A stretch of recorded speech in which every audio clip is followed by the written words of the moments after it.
10 AM na nga ng gabi at andito kami ngayon sa Torbina. Pinuntahan ko yung bahay ng tita ko dahil binenta niya na sa akin yung kanyang chiller dahil hindi naman niya nagagamit. Kaso wala dito si tita, nasa Quezon, kaya si tito na lang yung nag-asikaso sa akin. At bali may tindahan rin pala dito si tita, ayan. Dito namin dadaan yung chiller. Nakakatuwa nga kasi ang lakas ng ilaw niya. Kadalasan kasi na nagtitindahan, mahina yung ilaw. O diba ang sayang tingnan? Kaya may business man kayo sa wala, iba yung malakas ang ilaw sa tahanan. Nakaka-good vibes at parang laging sagana. Swerte rin pala sa business yung may pusa kasi tindahan mo. O kahit ano pang business. Ah? Magkano po ito, sir?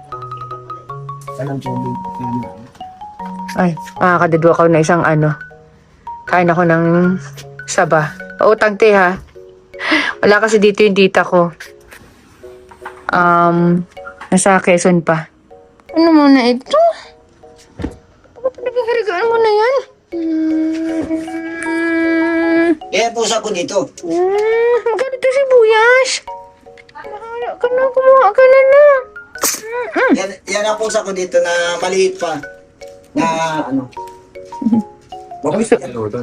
Okay, so ayun nga pala yung ref.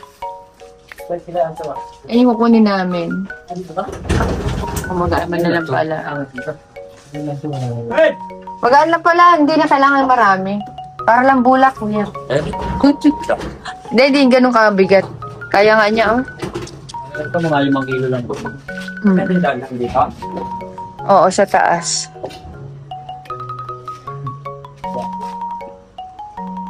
Mas mabigat pa yung totoong rep.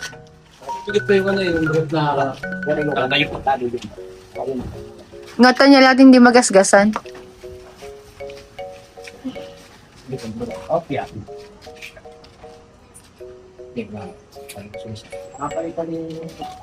Kala ko baga, sobrang bigat. Baka bumagsak ako. Ano tayo? Ay, kaya. Nahulog yung tuyo. Opya. Nasa ilalim. Hindi sakyan. Ano ito? Bininta na? Oo. Yan. Pinili ko na lang sa tita ko yan. At nakakagigil ka na naman, bata ka. Magkano yung sibuyas mo? Magkano ang sibuyas mo? Mukhang ano to, may sipon. Ha? May sipon. Galing mo na yung ano. Gusto mo yung chapsal? Chapsuy? Oo. Luto na? Hindi pa. Ay, ang chapsuy pwede naman. Sige.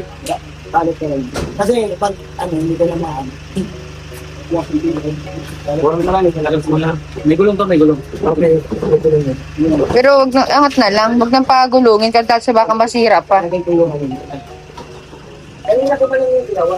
Oo. Ay! Okay, sige. Oo. Mops.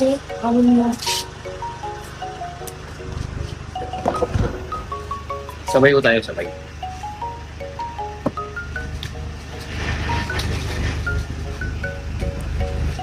Balong pandemic pa to chillers. Binili. Kaya halos 3 taon na rin kay tita, hindi naman nagamit. Once lang.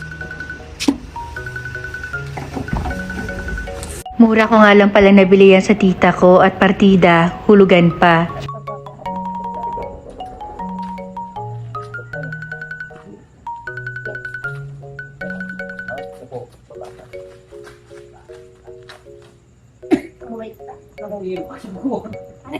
Ano kayo pinagchat ko baka pag pinagmamag ko ay nagawa dito ba maganda eh. Grabe na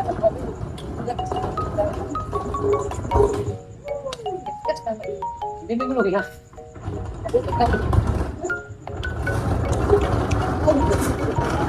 Ito sa abubuhayin.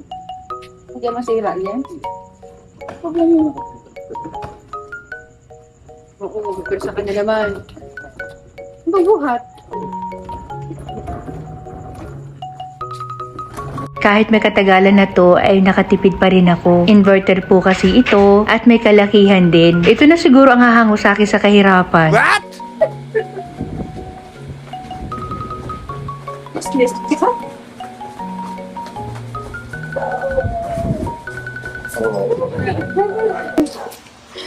Bakit kasi anong ginawa mo sa buhay mo? Pagkatapos namin i-set up yung chiller, ay binisita ko naman tong ginagawa dito sa furniture. I-deliver namin to sa Pangasinan at yun nga po ang mapapanood nyo sa next upload. Fabric po ang cover nito at velvet. May kalakihan din po yung sofa na to. Simpleng design at hindi lumain. Kadalasan kasi kapag simple lang ang design, hindi basta-basta na face out. Hindi katulad ng talagang maarte na mga design, minsan after 10 years, wala na. Sinend ko nga to sa client ko at tuwan-tuwa sila. Ang ganda daw at ang perfect. O paano, hanggang dito na lang muna ulit. At sa mga hindi pa po sa akin nakapalo sa aking parisan, nasa screen po ninyo ang aking FB page. Baka naman pwede nyo akong dalawin doon. At sa mga interesado naman po na magpagawa ng mga furnitures, nasa screen lang po ninyo ang aming contact number. At sa price naman po pakibasa na lang. Dito sa amin, mura pero hindi basura. Kaya mag-subscribe ka na. Bye!